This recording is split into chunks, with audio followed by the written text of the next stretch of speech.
Navy football season gets underway this Saturday at noon against VMI. Joining us now, man who had an outstanding season a year ago. He's now getting ready for his senior campaign at the academy. He is fullback Alex Tecza, and he's with us now here on GCR. Alex, it's Glenn in Baltimore. It's great to chat with you, man. Thank you so much for taking the time for us this morning. Yeah, thanks for having me on. I appreciate this. Alex, it's really remarkable for me to think like this is it, right? Like you're reaching the senior year.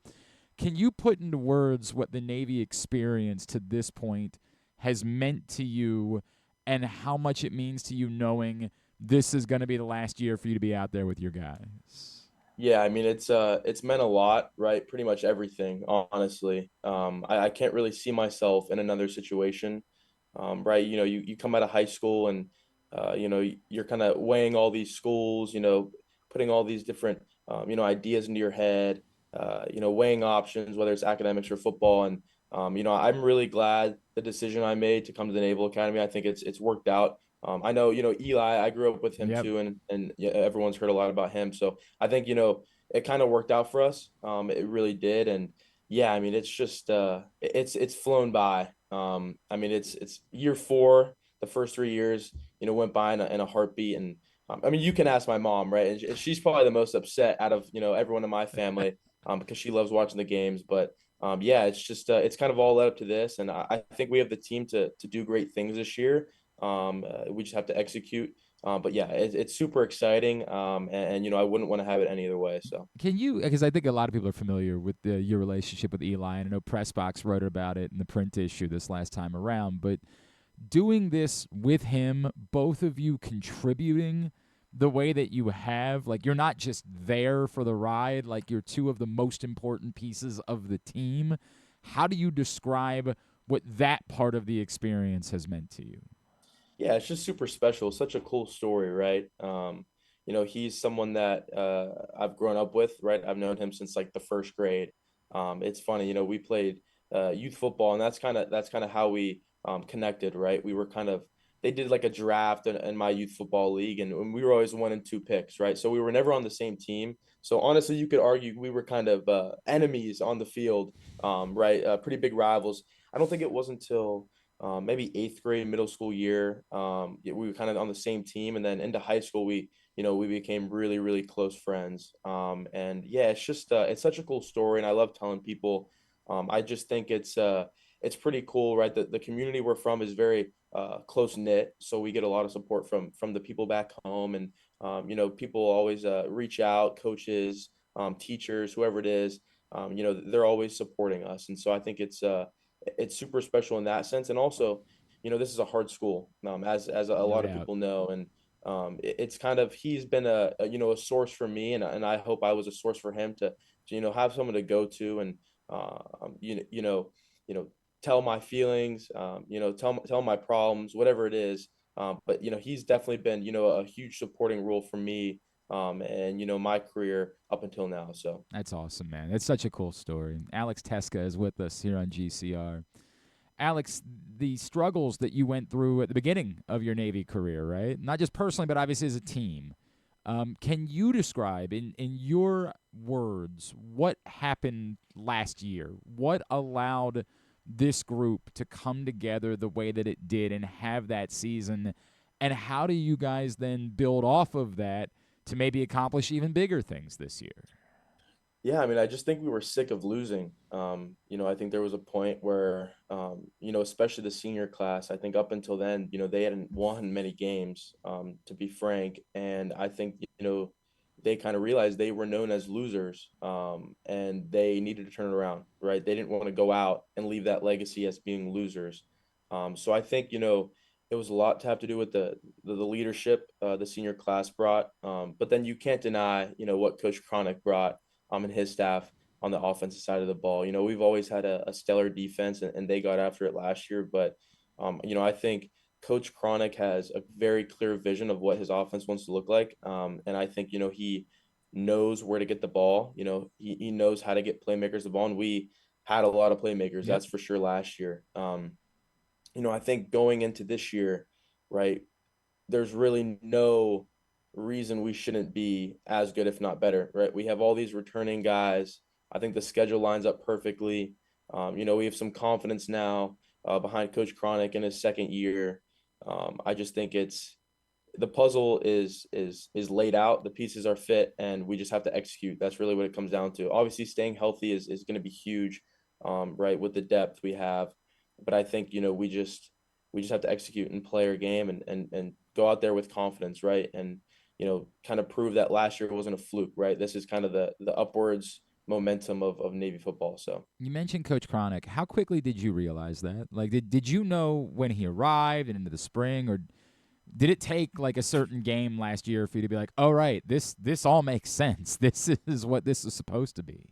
yeah, I mean, you never know in spring ball and fall camp, right?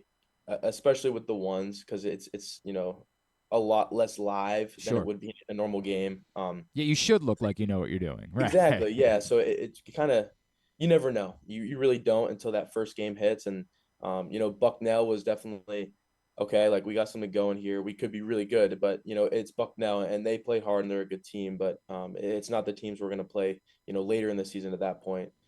And then Temple we had lost to the last year, pretty bad and a heartbreaking loss. That one stung. To beat them um, was was pretty cool, right? Offense was still rolling. So, at that point, we were like, all right, we just, let's see what happens. And then obviously the next week was Memphis, and everyone knows how that went. And that was just kind of an offensive domination, Yep. um, pretty much thanks to Blake Horvath. But, we all kind of we're doing our job and flying around and having fun. And, I think that's the most fun I've ever had in a football game, just watching those guys run down the field for 90-yard touchdowns every drive. And I think that's where we were kind of like yeah, this is the season. Like we could be great. We could turn this around. So again, you never know before the season. But it was I think that Memphis game was a real turning point. At the beginning of the year. So Alex, you bring up Blake Horvath. Obviously, what a season he had last year. I was talking with Coach New last week, and I know he's not going to give anything away, but he alluded to the idea that you guys might be able to open things up even a little bit more offensively moving forward this year. Do you feel like, and I know, again, you're not going to tell me what that is, but do you feel like there's maybe even more to be seen from him, from this offense, that maybe perhaps we're just scratching the surface in year yeah, one? I mean, Coach Cronic has an endless supply of trick plays and whatnot. I mean, I think his playbook is like endless. It's ridiculous. And so yeah, I mean, we're putting in new things every day. And everything kind of builds on each other. So I mean, it's just he's gonna know how to get playmakers the ball, like I said, and we have a whole lot of them coming back from last year. So I mean, it's just gonna be. I think it's gonna be more exciting. I really do, and I think Blake really controls the offense. Well, it's really nice, right, when you have a guy like Blake who is not only confident, but he's so smart. Like he is the smartest player on the field at all Wow. times, right? He is going to pick apart a defense. He's gonna know where to get the ball. He's gonna, kind of control the offense in a cool, calm, collected way. And that kind of, again, builds confidence on the whole offense side of the ball. When he's locked in and rolling, it just everything works out. So definitely, super happy to have him on our team, on our side of the ball. And again, Coach Cronic, he's a wizard, a guru himself. So it's gonna be a lot of fun. Alex, do you guys, I know that your goal is beating VMI, and we know that at Navy, like the goals are, you're gonna win. We want to win this Commander in Chief's trophy again, right? Like you want to do those things. Do you talk at all about the other stuff? Like there's a real chance for this group to do something we've never seen before, or at least certainly not in the modern era of Navy football, and make a run to the playoff. Like, do you talk about the importance of these early season games? Like, hey, we can't slip up because those goals might not be attainable if that's the case. Yeah, we talk a lot about 1-0, right? So, I mean, it's real, like you said, right? Those college football playoff implications are there, right? Army Navy is always down the line, Yep. but I mean, who doesn't think about that game? It's the most important game of the year, right? Memphis, I think it's the prime time game on Thanksgiving Day, and then Notre Dame's at South Bend at night, 7:30, and for me, I grew up watching college football. I was a Penn State fan, Hmm. and so those games. I mean that's historic right there. That is college football, um, So it is hard to, not think about those games down the line. But like you said, like we kind of have to focus on VMI. That's who's in front of us.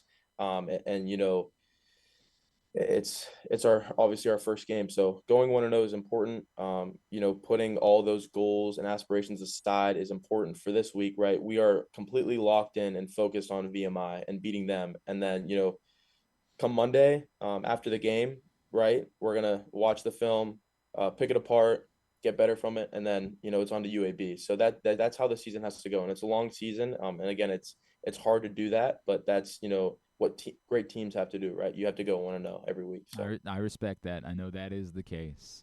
Alex, do you have an idea of what you're hoping for service assignment wise? yeah, I'd like to do Marine Ground. I think that's my number one.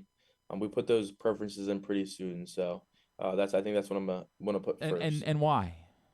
Yeah, so we did a marine ground. It was a marine training down in Okay. Leatherneck. It's Quantico, Virginia, so just south of here. And it's really just like a football team. Hmm. And I guess it helps that we did it with the football team. It was about 2 weeks, and we kind of got all aspects of what the Marine Corps is like. And I just had an absolute blast, right? It is like a team sport. And that's what I love about football, right? It is the greatest team sport. You need all 11 players on each side of the ball doing their job to have success. And, that's what the Marine Corps is like, right? It is a lot of teamwork, a lot of things that you see on a football team. So I think I can relate myself into that. And also, I love the outdoors. I love getting dirty. I don't, I'm not scared of that. I I'm did actually on your it. Instagram right now, and I see this picture of you down like on the ground with the weapon. Yeah, I'm like, yeah, yeah, you look like you're comfortable in that yeah. That spot. was that was the combat course. So Okay. it's What? Okay, it take because people will never understand this. What does the yeah. combat course So look it's like? it's pretty much like a long obstacle course, right? So you start, I don't know, it's probably about maybe a mile. And so we were in groups of four, right? And security is a huge thing in the Marine Corps, right? Having gear accountability, personnel accountability, and then security. So, right, you're going through this course with four people and having security, perfect security the whole way through. So obviously you think about obstacles, there's, ropes course. There it is. It's everybody There's can see it. it's called the Sorry, Alex. Quigley. Everybody No, can. no, Yeah, it's everybody can yeah, see the that's picture now. me. Yeah, that's cool. That's me. So it's they call it the Quigley, where you're kind of bear crawling through this like murky water, and my uniform still smells to this day from that stuff. Like it's disgusting.